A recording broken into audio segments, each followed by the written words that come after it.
legacy of Ahmed Chalabi continues to be debated across the world.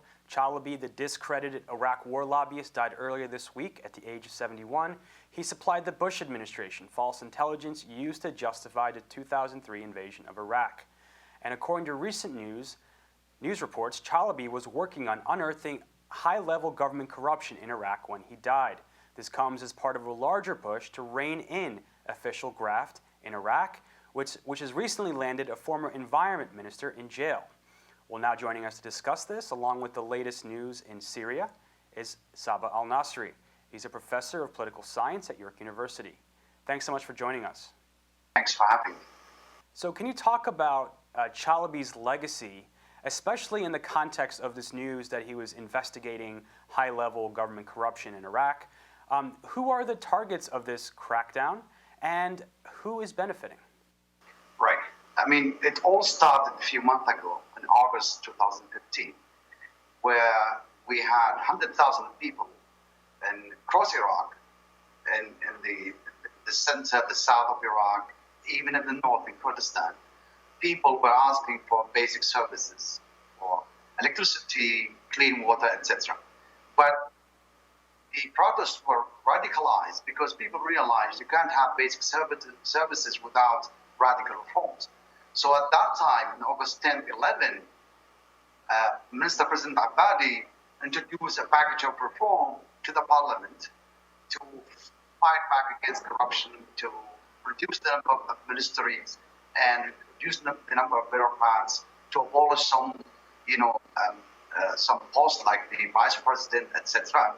And the Iraqi parliament at that time actually supported the minister president unanimously.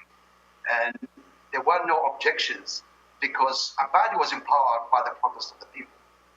And the problem is, of course, 3 months has begun, or more than 3 months, and Abadi didn't implement much of these reforms, which then empowered the opposition within the parliament, especially within his own party, Al-Dawah party.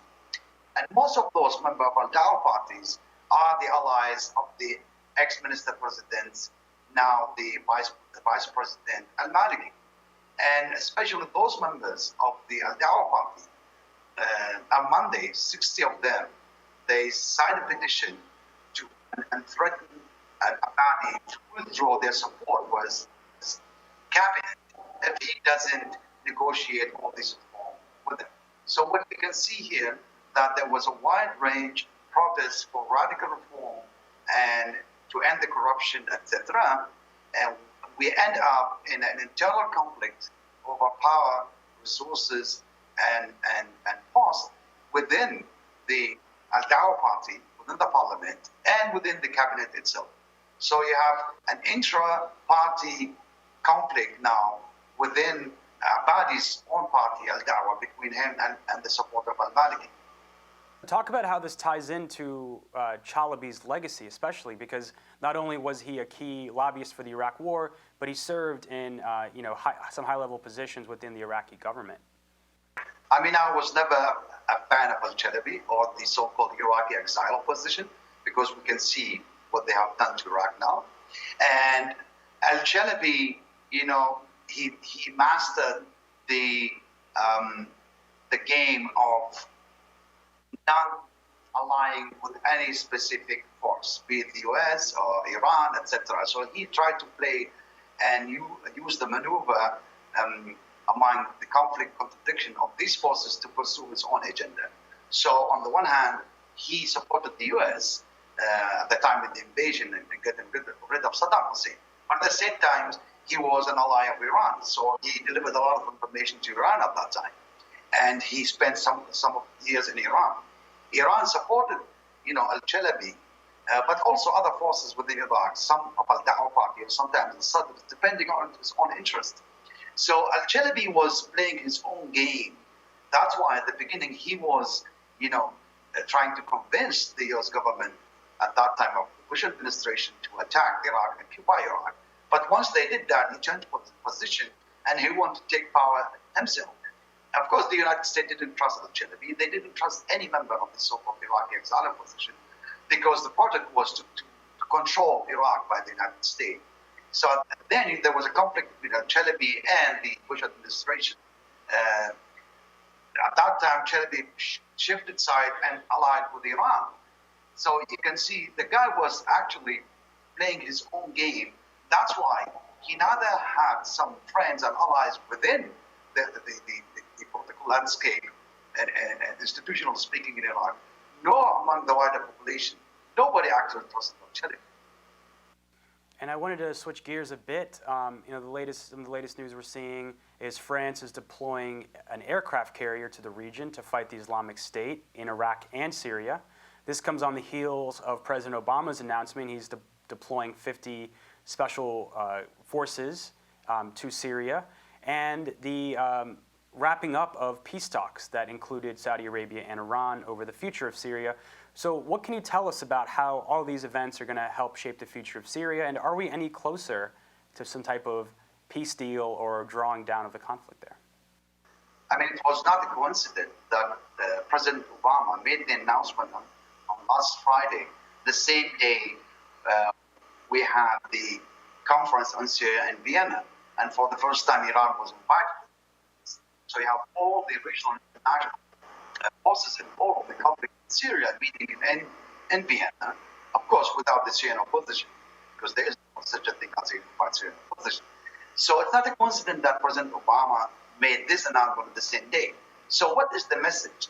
The message to me is that the United States is neither taking the conference in Vienna seriously, nor are they serious about fighting the Islamic State.